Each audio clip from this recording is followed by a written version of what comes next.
probably don't want to be asleep at the wheel when supersizing your business. Sharon Horne-Ellstrom here, and our idiom today is asleep at the wheel. Now, have you ever been asleep at the wheel? Yes. I used to do a lot of driving early on when I was younger. When I was younger and had more energy and could drive long distances, I drove a lot. I drove to and from Dallas, Texas. I drove to and from Green Bay when I was dating my husband.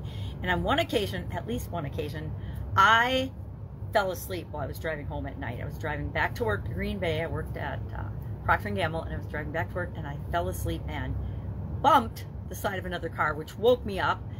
Thankfully, no damage to that car or mine.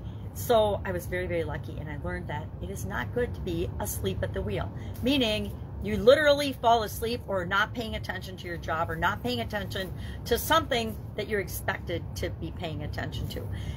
Asleep at the switch is probably the earlier version of this idiom, where trains operated and the engineer was supposed to switch tracks and pull a lever or a switch in order to go different directions. And if he forgot to do that, it was all he's back then, there could be a train collision or a train accident. Same is true of any vehicle. So this idiom came to be known as not paying attention to something primarily that you're operating, like a vehicle or a motor vehicle. Heck, you can fall asleep riding your bike and get in a bike crash, right? So it doesn't necessarily have to be a motorized vehicle or an engine or a train or a car or a truck. I know truck drivers that have fallen, I don't know them personally, but I know of stories of truck drivers that have fallen asleep and caused huge accidents.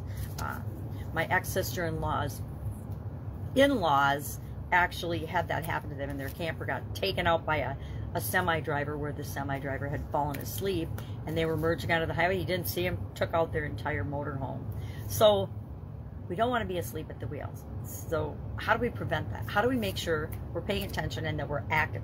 We just get excited and curious about the things that we're doing in our business, both the positive and the negative things, because things happen in our business all the time, right? It's like riding a crazy roller coaster ride, growing and building and supersizing your business. So look for the things that you can get excited about, stay energized about, and if you're sleepy, guess what? Take a rest. We all need a break and a recharge of our batteries on occasion. So take a rest so that you have the energy to grow and build and supersize your business.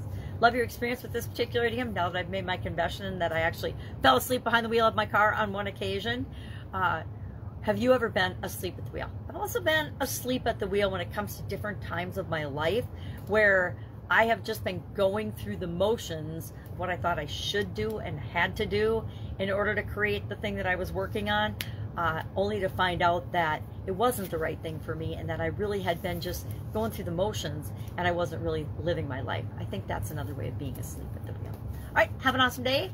Great week, and I'll of course be with you tomorrow with another interesting idiom.